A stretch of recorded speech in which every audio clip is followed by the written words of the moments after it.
इस देश में अम्बेडकरवाद तेजी से बढ़ रहा था, इस अम्बेडकरवाद को बढ़ते हुए देख करके और बहन कुमारी मायावती जी के कद को देख करके, उनके सोच को देख करके कांग्रेस और बीजेपी ने अंदरूनी समझौता किया। एक ने कहा हम संविधान खत्म कर देंगे, एक ने कहा संविधान बचा लेंगे। न उसकी संविधान खत्म करने की ताकत है, न इसके बचाने की कोई सच्चा नीयत है। ये तो संविधान लागू करने का सवाल था और इन्होंने तो समय समय पर संविधान में इतना संशोधन कर दिया, इतना अमेंडमेंट कर दिया कि भारत का संविधान तो जातिवादी पूंजीवादी संविधान बन के रह गया। आज जो है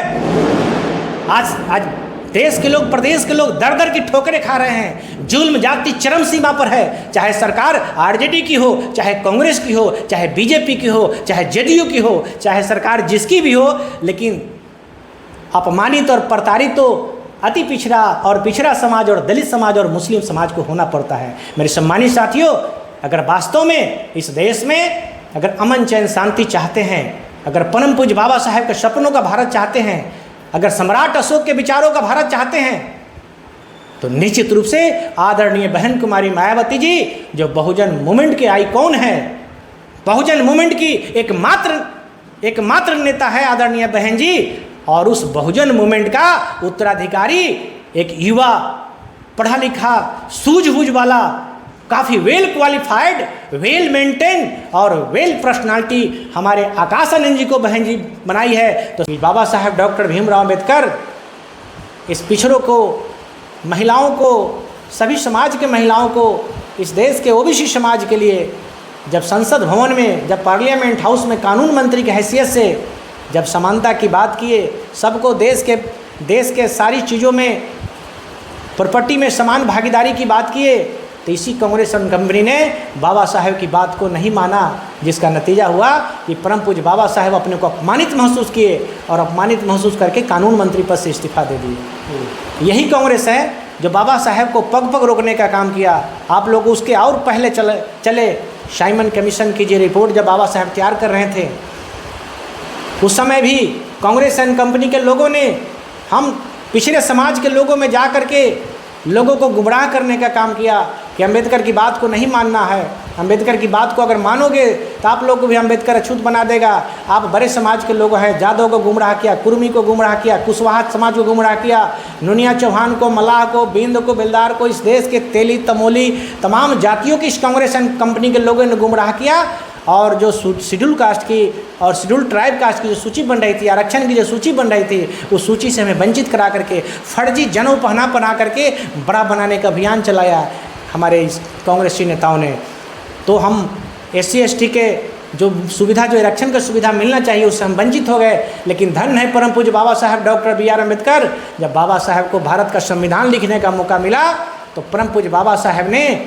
इस देश के ओबीसी समाज के लिए धारा 340, अनुसूचित जाति के लिए धारा 341, अनुसूचित जनजाति के लिए धारा 342 का उन्होंने जिक्र किया। उन्होंने कहा कि जिस दिन पिछड़े समाज के लोगों को सूझबूझ आ जाएगी, सरकार जिनकी भी सरकार आएगी, सरकार की नीयत अगर ठीक होगी तो अलग सा आयोग बना करके इस पिछड़े समाज को भी जो संख्या के अनुपात में, जिसकी इतनी संख्या है उसके अनुपात में इसको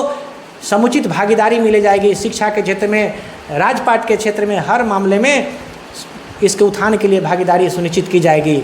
लेकिन आप लोगों को मालूम होगा कि इस देश में प्रथम चुनाव 52 में हुआ, देश के प्रथम प्रधानमंत्री पंडित जवाहरलाल नेहरू, सरकार कांग्रेस की रही और लंबे समय तक बिहार और देश में कांग्रेसियों ने शासन किया। लेकिन आपको मालूम है कि आयोग भी बन गई, काका कलेलकर आयोग बनी, काका कलेलकर के आयोग की रिपोर्ट भी आ गई, पिछड़ों की बद से बदतर की स्थिति भी रिपोर्ट आ गई। लेकिन पंडित जवाहरलाल नेहरू एंड कांग्रेस की कंपनी ने पिछड़े समाज को आरक्षण लंबे समय तक नहीं दिया, यानी 77 तक जो है आरक्षण से वंचित रहा। पुनः 77 में जो है आगे चल करके कांग्रेसियों ने कहा कि ये जब आवाज़ उठी तो कांग्रेसियों ने कहा कि ये तो रिपोर्ट पुरानी हो गई, अब नए रिपोर्ट तैयार किया जाएगा, उसके आधार पर फिर से संख्या के अनुपात में आरक्षण दिया जाएगा। मैंने बिहार वासियों आप लोगों से कहना चाहेंगे, एक नया आयोग बना, मंडल आयोग के नाम से प्रसिद्ध एक आयोग बना। आप लोगों को पता है कि मंडल आयोग की भी रिपोर्ट आ गई और मंडल आयोग की रिपोर्ट भी लंबे समय तक ठंडे बस्ता में रखा गया।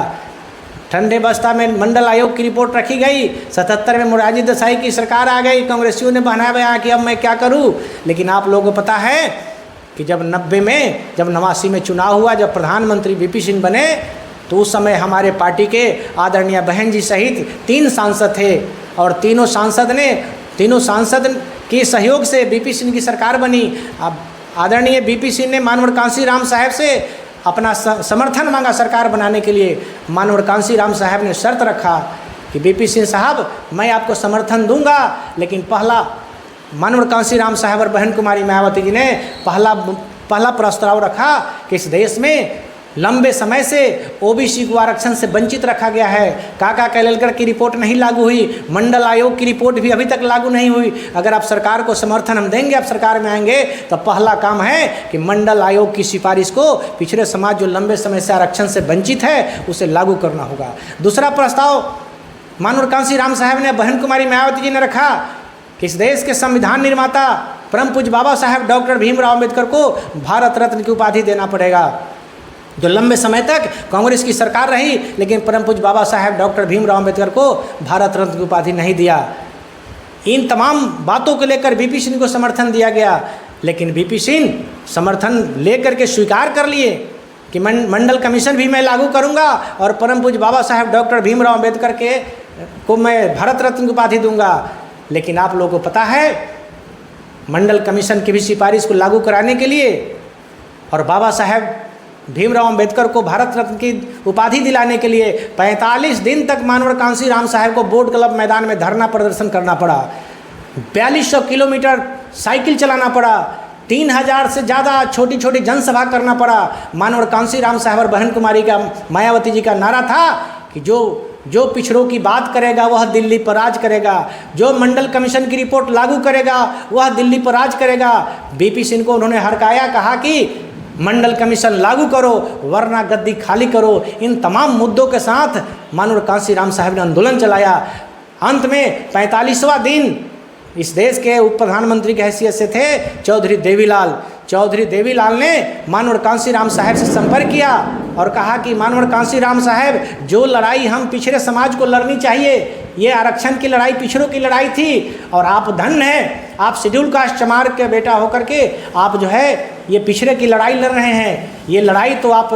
अंबेडकर के बाद आप दूसरे अंबेडकर आप साबित हो जाएंगे। मानवर कांसी राम साहब ने चौधरी देवीलाल से आग्रह किया कि ताऊ जी, आप अगर पिछड़ों को आरक्षण दिलाना चाहते हैं, संख्या के अनुपात में उनको हक हिस्सा दिलाना चाहते हैं, तो आप आइए मेरे मंच पर, कल आप जो है आप पिछड़े समाज के आरक्षण का आपने मंडल कमीशन की घोषणा कर दीजिए, आपको ही प्रधानमंत्री बना दिया जाएगा। जब चौधरी देवीलाल जब अपॉइंटमेंट दे दिए कि कल 11 बजे चौधरी देवीलाल कांसी राम साहब के मंच से आकर के मंडल कमीशन की सिफारिश का घोषणा करने वाले हैं, इसकी सूचना जब वीपी सिंह को, देश के प्रधानमंत्री जब वीपी सिंह को खबर लगी कि भाई मैं लागू नहीं कर पाया, लागू नहीं करने के पास वीपी सिंह के पास तर्क था कि उस समय कांग्रेस के विरुद्ध में बीजेपी के समर्थन से वीपी सिंह की सरकार चल रही थी। जब ये मंडल कमीशन की सिफारिश लागू करना चाहते थे तो बीजेपी वाले कहते थे कि अगर मंडल कमीशन लागू किया तो हम सरकार नहीं चलने देंगे, आपको सरकार गिरा देंगे। कांग्रेस वाला ने धमकी दिया कि अगर मंडल कमीशन की रिपोर्ट लागू किया तो पूरे देश में हम विधि व्यवस्था खराब कर देंगे, सरकार चलने नहीं देंगे, हम रोड पर उतर जाएंगे। आप लोगों को मालूम होगा कि कांग्रेस के बड़े नेता मिस्टर राजीव गांधी मंडल कमीशन के विरोध में 3 घंटा तक लगातार भाषण दिया, पानी पी करके मंडल के विरोध में भाषण दिया। तो आप लोग गुमराह, आप लोग भ्रम में पड़ जाते हैं कि जिस कांग्रेस पार्टी ने संविधान को, बाबा साहेब के संविधान को बनने में व्यवधान उत्पन्न किया, दलितों और पिछड़ों का आरक्षण देने में व्यवधान उत्पन्न किया, जिसने संविधान को लागू 50 सालों तक सरकार चला के कांग्रेस ने लागू नहीं किया, तो जो कांग्रेसी है वही भाजपाई है। आप लोग समझ नहीं पाते हैं, ये कुछ छोटे छोटे जो है क्षेत्रीय पार्टी के लोग जो है अपना पेट पालने के लिए, अपना बाल बच्चा के सुरक्षा के लिए कोई कांग्रेस के पोंछ धर के लटका हुआ है, चाहे आरजेडी हो, चाहे अन्य पार्टियां हो, चाहे जेडीयू हो, चाहे लोजपा हो, चाहे जीतन राम मांझी की पार्टी हो, चाहे अन्य पार्टियां जो है, कुछ पार्टियां कांग्रेस के पूछ धर के लटकी हुई है, कुछ पार्टियां बीजेपी के पूछ धर के लटकी हुई है। मेरे साथियों, सम्मानित साथियों, इस देश में अम्बेडकरवाद तेजी से बढ़ रहा था। इस अम्बेडकरवाद को बढ़ते हुए देख करके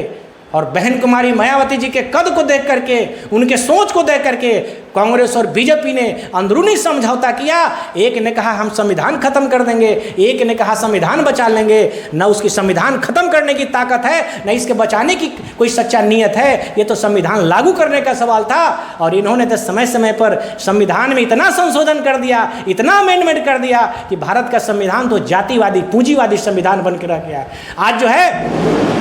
आज देश के लोग, प्रदेश के लोग दर दर की ठोकरें खा रहे हैं। जुल्म जाति चरम सीमा पर है। चाहे सरकार आरजेडी की हो, चाहे कांग्रेस की हो, चाहे बीजेपी की हो, चाहे जेडीयू की हो, चाहे सरकार जिसकी भी हो, लेकिन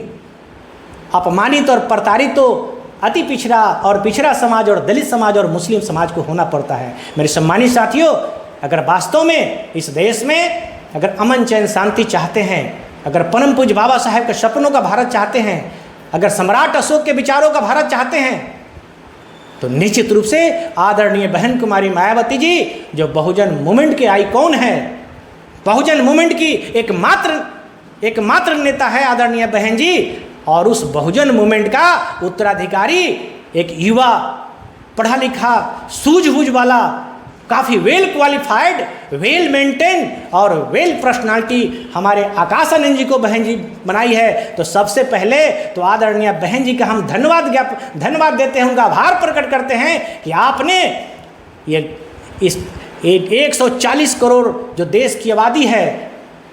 और इतने बड़े मूवमेंट है, उसको आपने चलाने के लिए आकाश आनंद जैसे सुलझे लोगों को आपने हम लोगों को नेशनल कोऑर्डिनेटर बना के दिया है। इसके लिए मैं कोटि कोटि आपका आभार प्रकट करते हैं। और साथ ही